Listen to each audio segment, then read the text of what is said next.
সুবহানাল্লাহ বলে। ভালোবাসার 2 নম্বর দলিল কি? নামাজ। ভালোবাসার 2 নম্বর দলিল কি?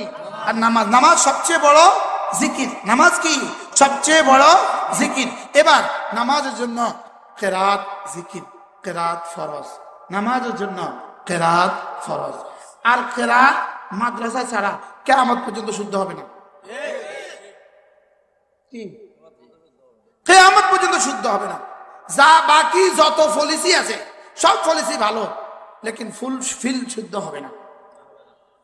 আমি বুঝাতে পারলাম না। মেডিকেল কলেজে পড়া ছাড়া যত বই পড়ে আপনি ডাক্তার হন, আপনার গায়ের নামের নেম প্লেটে কিন্তু ডক্টর লিখতে পারবেন না। কথা কয় যদি নেম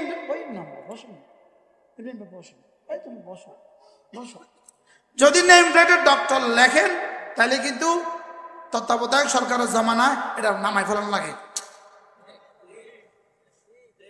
কি তখন ভাগলপুরে থাকে না? থাকে না? বলেন কি লিগা? ইনি কিন্তু ইঞ্জেকশন দিতে পারে, ইনি কিন্তু ইঞ্জেকশন দিতে কি, এবং ইনার লেখায় ওষুধে কিছু ডাক্তার ভালোও হয়, কিন্তু ডাক্তার না। কন কন কন কি কইছি কন, কিন্তু কি না, কিন্তু ডাক্তার না। কি লিগা? পড়ে নাই যে। এই কথা যদি বুঝে থাকেন তাহলে এবার বলেন নামাজের মধ্যে কিরাত কি?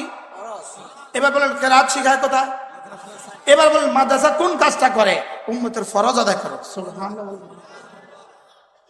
উম্মতের কি করে? তাহলে উম্মতের ফরজ জিকির শিখায় কে? মাদ্রাসা। উম্মতের ফরজ জিকির শিখায় কে? আবার বলেন উম্মতের ফরজ জিকির শিখায় কে? আপনার ছেলেকে আপনার মেয়েকে যদি মাদ্রাসা না দিলেন, এই ফরজ তরক করলেন। আপনি কি তরক করলেন? হযরত মাওলানা হাবিবুল্লাহ মিসবাহ রাহিমাহুল্লাহ বড় সুন্দর কথা বলতেন। আল্লাহ আল্লাহর বান্দাকে জান্নাতের উচ্চ মাকাম দান করেন। হুজুর দেখছেন না? দেখছেন না? হযরত মাওলানা হাবিবুল্লাহ মিসবাহ রাহিমাহুল্লাহ আল্লাহু আকবার কাবীরা, তিনি একবার বলেন, আচ্ছা আপনাদের দেশের গরুগুলো কি দাঁড়িয়ে পেশাব করে নাকি বসে বসে পেশাব করে? আপনারা বলেন তো, গরু দাঁড়িয়ে পেশাব করে কেন? বলেন গরু দাঁড়িয়ে কেন পেশাব করে? সমস্ত জানোয়ার কেন দাঁড়িয়ে পেশাব করে? এটা জানোয়ার যে, এটা কি যে? তো যারা দাঁড়িয়ে পেশাব করে এরা কি? কি বলতেন এই মানুষগুলো? হ্যাঁ, কি সুন্দর করে কথা বলতেন। এবার বলেন যে আচ্ছা আপনাদের গরু সকালবেলা ঘুম থেকে উঠে কয়টা বাজে? আপনাদের গরু আর ছাগল সকালবেলা ঘুম থেকে উঠে কয়টা বাজে? তো কেউ আবেগে কয় 4টা বাজে, কেউ আবেগে 8টা বাজে। হুজুরকে উত্তর ঠিক হয় নাই। উত্তর ঠিক হয় নাই। গরু ঘুম থেকে উঠার টাইম টেবিল নাই। বলেন গরু 8টা বাজে উঠে, 7টা বাজে উঠে, 5টা বাজে উঠে, কটা বাজে উঠে? গরু ঘুম থেকে উঠার কি নাই? আচ্ছা গরু ঘুম থেকে উঠার টাইম টেবিল নাই কেন? এটা গরু যে, গরু হওয়ার কারণে ঘুম থেকে উঠার কি নাই? বলেন টাইম টেবিল নাই। তাহলে গরু হওয়ার কারণে ঘুম থেকে উঠার টাইম টেবিল নাই। তো যে যুবক ঘুম থেকে উঠার টাইম টেবিল নাই, সে আর গরুর মধ্যে ব্যাস করতা কি? এবার বলেন যে যুবক ফজরে ঘুম থেকে উঠে না, এই যুবক আর গরু এটা কেন উঠে না? গরু কেন উঠে না? গরু যে এটা কেন উঠে না? গরু মার কাজে,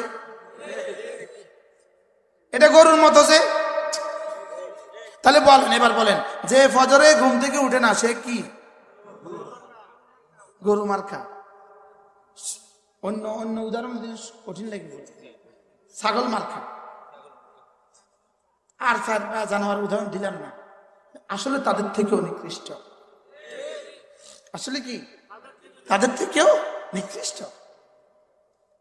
হুজুর বলতেন গরু ঘুম থেকে উঠে 2 প্রয়োজনে, বাথরুমে যাওয়ার প্রয়োজনে অথবা খাওয়ার প্রয়োজনে, আউটের প্রয়োজনে অথবা ইনের প্রয়োজনে।